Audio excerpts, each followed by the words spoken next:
Hey y'all, and welcome back to Caitlyn's Corner. So we are celebrating our teachers all week long, but today I have a little bit of a twist for a teacher book. Today our book is called Miss Nelson is Back. So if you're ready, we're going to get started. I actually read this one when I was a little girl and I loved it so much. So I hope y'all do as well. One Friday, Miss Nelson told her class that she was going to have her tonsils out. "I'll be away next week," she said, "and I expect you to behave." "Yes, Miss Nelson," said the kids in 207. Do you believe the kids? Do you think they'll behave? But at recess, it was another story. "Wow," said the kids, "Miss Nelson is away. We can really act up." "Not so fast," said a big kid from 309. "Haven't you ever heard of Viola Swamp?" "Who?" said Miss Nelson's class. "Miss Swamp is the meanest substitute in the whole world," said the big kid. "Nobody acts up when she's around." "Ooh," said the kids in Miss Nelson's class. "She's a real witch," said the big kid. "Ooh," said the kids in Miss Nelson's class. "I'll just bet you get the swamp," said the big kid. "What does that mean?" On Monday morning, Miss Nelson's kids were all in their seats. They were very nervous. Some of them had not slept well all weekend. "If we get the swamp, I'll just die," said one of the kids. They heard footsteps in the hall. Click, clack, click, clack. Slowly, the knob turned and the door opened. "Who's there?" It was Mr. Blansworth, the principal. "I shall personally take over this class," he said. Miss Nelson's kids were so relieved. Shoo! But they soon learned that Mr. Blansworth was not a lot of fun.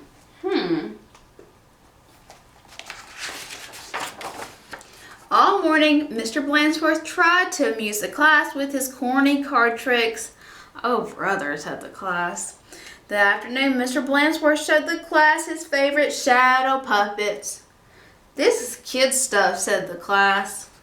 The next day, Mr. Blansworth demonstrated his favorite bird calls. "Pacaw, pacaw." They were not a success. And for 2 days, Mr. Blansworth showed slides of his goldfish, Lucille. Miss Nelson's kids had never been so bored. Oh no.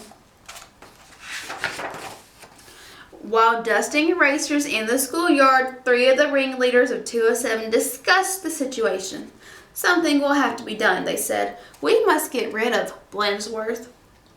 And they hatched a plot. After school, they painted and sewed and borrowed some clothes. And they practiced some very difficult stunt work in the backyard. What do you think they're going to do?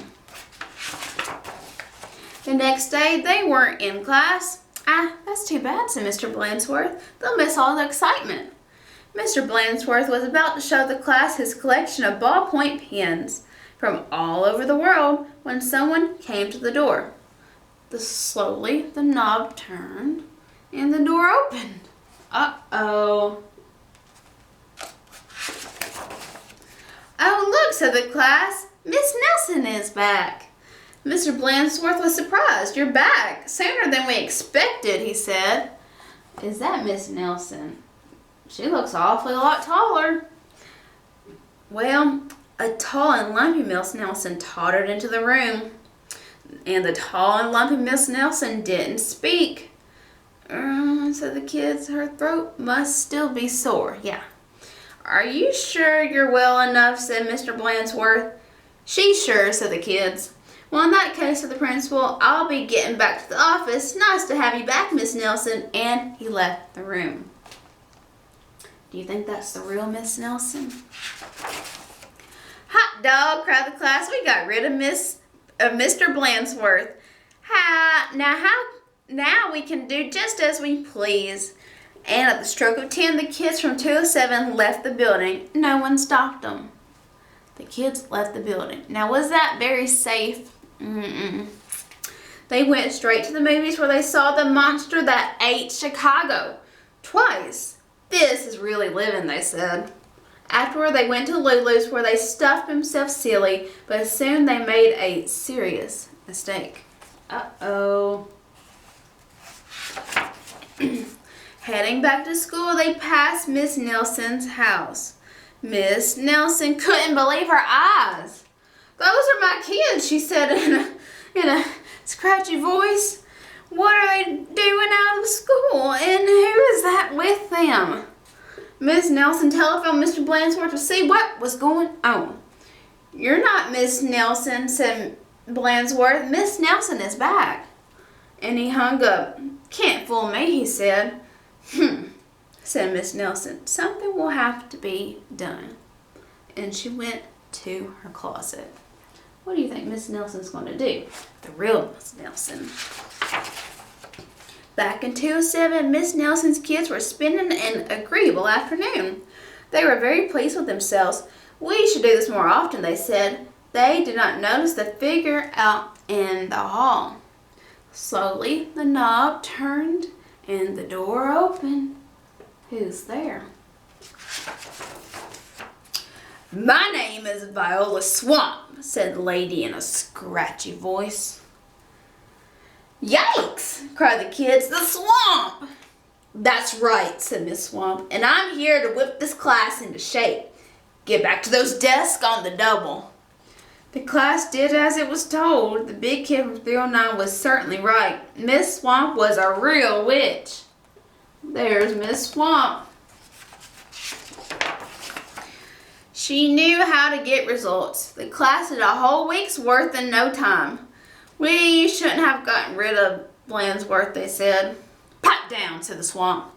Or just then something under a desk attracted her attention. It was a mask. "Aha," said Miss Swamp. "So that's your little game." And she tried on the mask just as Mr. Blansworth stepped into the room. "Miss Nelson," said Mr. Blansworth, "I'm of the opinion that someone has been impersonating you." "Uh-oh," whispered the kids. "You don't say," said Miss Swamp. "Probably just some kids acting up. I'm sure it won't ever happen again." And Mr. Blansworth left. Poor Mr. Blansworth. Can't nothing get by him. "And it won't, will it?" said Miss Nelson to the class. "Because the Swamp will be watching." A minute later, Miss Nelson appeared. "I'm back," she said. So, Miss Swamp left, and now we have Miss Nelson back. "Hot dog," cried the kids. "Are we glad to see you?" "Well, didn't you have fun with Mr. Blansworth?" asked Miss Nelson. Said the kids. They decided not to mention Miss Viola Swamp, but they wondered why Miss Nelson hadn't seen her in the hallway. Why do you think Miss Nelson did not see Miss Swamp in the hallway? So I hope you enjoyed this book today. This one's one of my favorites. I love to read. Thank you for tuning in and celebrating our teachers all week long, and I will see y'all tomorrow. Bye.